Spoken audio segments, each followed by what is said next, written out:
कार्तिकपुराणं द्वितीयाध्यायम् अथ द्वितीयाध्याय प्रारम्भः।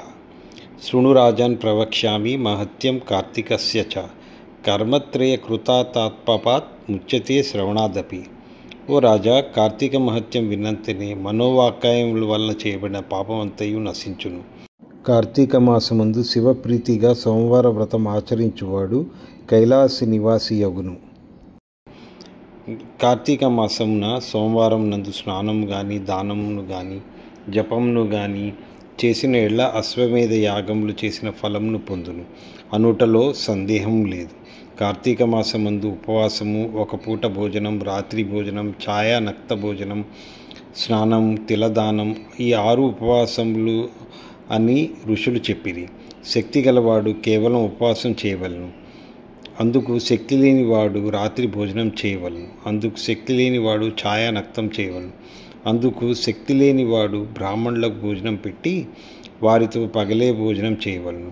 ఛాయానక్తం అనగా సూర్యకాంతి తగ్గిన తర్వాత రెట్టింపు కొలతకు తన నీడ రాగానే పగలే భుజించుట. సాయంకాలం 4:30 గంటలకు భుజించుట ఛాయానక్తమగును. మానవులు పైన చెప్పిన 6 దేనినైనను ఆచరించని ఎడల 8 యుగముల నరకమందు, కుంభీపాక నరకంలోను, రౌరవ నరకంలోను బాధలను పొందుతారు. కార్తీక సోమవారమందు విధవ యథావిధిగా ఉపవాసమును చేసి శివుని పూజించిన అట్లయిన శివలోకమును పొందును. స్త్రీలు కానీ పురుషులు కానీ ఎవరు కార్తీక సోమవారమందు నక్షత్రములను చూచి రాత్రి భోజనం చేయుదురో వారి పాతకములు అగ్నియందు ఉంచబడిన దూది వలె నశించును. కార్తీక సోమవారమందు శివలింగమునకు అభిషేకమును పూజయు చేసి రాత్రి భుజించువాడు శివునికి ప్రియుడగును. ఈ విషయం నందు ఒక కథ చెబుతాను. ఇది విన్నవారికి చెప్పువారికి పాపనాశనమగును. కాశ్మీర దేశమందు ఒక పురోహితుని కూతురు కలదు. అతి చక్కని రూపంతో మంచి యవ్వనంతో కూడి ఉండి తలదూకొని అలంకరించుకొని బాగుగా మాట్లాడుచు జారిణి అయి ఉండేది. ఈమె దుర్గుణములను చూచి తల్లిదండ్రులను అత్తమామలను ఆమెను విడిచిరి. ఆమె భర్త సౌరాష్ట్ర దేశస్థుడు. అతని పేరు మిత్రశర్మ. అతడు వేదాంగ పారంగతుడును, సదాచారవంతుడును, సమస్త భూతములందు దయగలవాడును, అనేక తీర్థములు సేవించిన వాడును, ఆడని వాడును, నిరంతరం దయగలవాడు. భర్త ఇట్టి ఉత్తమ గుణములు గలవాడైనప్పటికీ ఆ దుర్మార్గపు భార్య ఇతని నిత్యము కొట్టుచుండేది. అట్లు నిత్యము ఆమె చేత దెబ్బలు తినుచును. గృహస్థ ధర్మమందుండు కోరిక చేత భార్యను విడవలేక ఆమెతో కష్టపడుచు ఉండేటివాడు.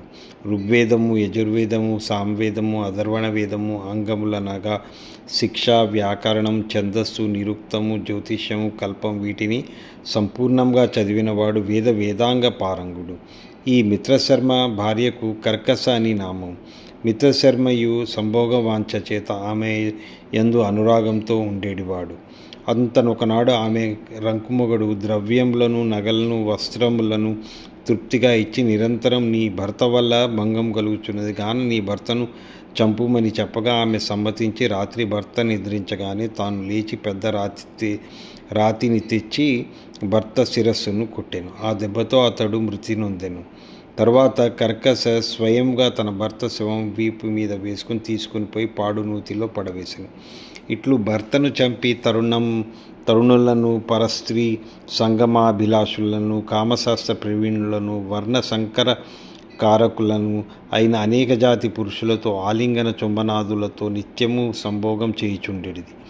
ఇంతేకాదు భర్త యందు అనురాగంతో కూడి ఉన్న భార్యలను దుర్బోధల చేత ఇతరులతో సంభోగం చేయించుచు ఏకపత్ని వ్రతపరాయణులను భంగపరిచి వారితో సంభోగించుచు నిత్యము పరనింద చేయుచు పరద్వేషం కలదై దేవతాద్వేషి అయి ఉండెను.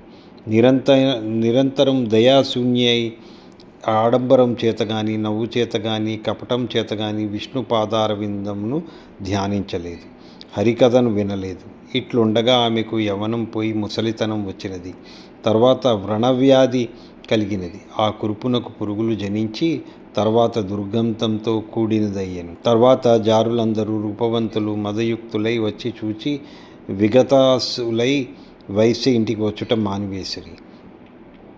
తర్వాత పాపాధిక్యము చేత చాలా బాధ నొంది ఆ వ్రణవ్యాధితోడనే మృతి నొందెను. తర్వాత భయంకరులైన యమదూతులు వచ్చి ఆ కర్కసును పాశముల చేత కట్టి తీసుకొని పోయి యమునికి అప్పగించిరి. యముడు దానిని చూచి కోపంతో కళ్ళెర్రజేసి దీనిని భయంకరమగు ముళ్లతో కూడి ఇనుముతో చేయబడిన స్తంభంను కాల్చి మండుచుండగా ఆలింగనం చేయుచుండుడని కఠినమైన శిక్షను విధించాను.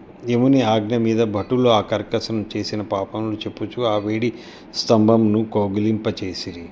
ఆమె పాదములు రెండు పట్టుకొని గిరగిరా త్రిప్పి రాతి మీద కొట్టిరి. రక్తం కాచి త్రాగించిరి. సీసంను కాచి రెండు చెవులలోనూ పోసిరి. యమకింకరులు యమ చిత్రగుప్త ఆజ్ఞలచే అనేక నరక బాధలకు గురి చేసిరి. ఆ కర్కస తన పితామహులతోనూ తన బాంధవులతో తనకు పూర్వం 10 తరములు తర్వాత 10 తరములు వారితో ఘోరములైన నరకములందు మహాబాధలు పొంది తర్వాత భూమి యందు జన్మించెను. భూమి యందు 15 మార్లు కుక్కగా జన్మించినది.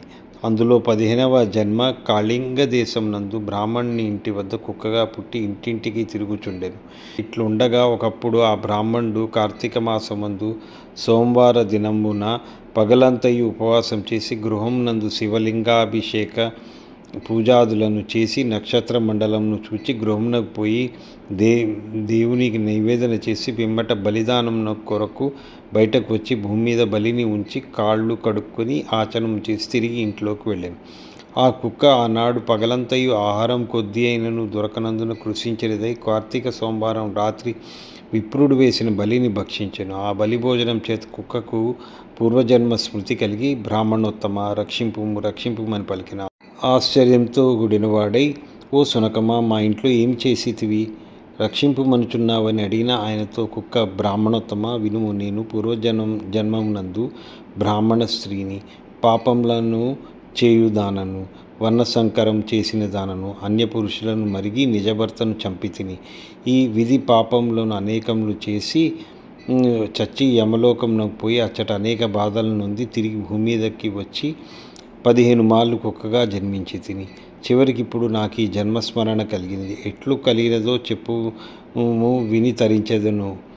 ఆ బ్రాహ్మణోత్తముడు ఈ మాట విని జ్ఞాన దృష్టితో చూచి తెలుసుకొని, ఓ సునకమా, ఈరోజు కార్తీక సోమవారం. ఈ కార్తీక సోమవారం నాడు ప్రదోష సమయం వరకు భుజింపక ఇప్పుడు నేను ఉంచిన బలిని భక్షించితివి గనుక నీకు జన్మశ్రుతి కలిగినదని చెప్పాను. ఈ మాట విని కుక్క, బ్రాహ్మణోత్తమ, ఈ కుక్క జన్మ నుండి నాకెట్లు మోక్షం కలుగునో చెప్పుమని విప్రుని అడిగాను. ఆ కుక్క ఇట్లు ప్రార్థించక పరోపకార బుద్ధితో కార్తీక సోమవారములందు తాను చేసిన పుణ్యములలో ఒక సోమవారం పుణ్యము కుక్కకు ధారపోసెను. బ్రాహ్మణుడు సోమవార పుణ్యము ఇయ్యగానే కుక్క దేహమును విడిచి ప్రకాశించున్న శరీరము గలదై ప్రకాశించడి వస్త్రములను ధరించి కైలాసమునకు చేరుకొను. కార్తీక మాసమందు సోమవార వ్రతం ఆచరించదగినది.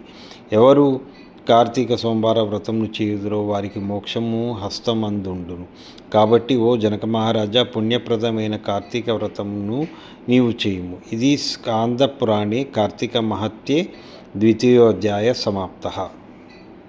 ఓం నమః శివాయ.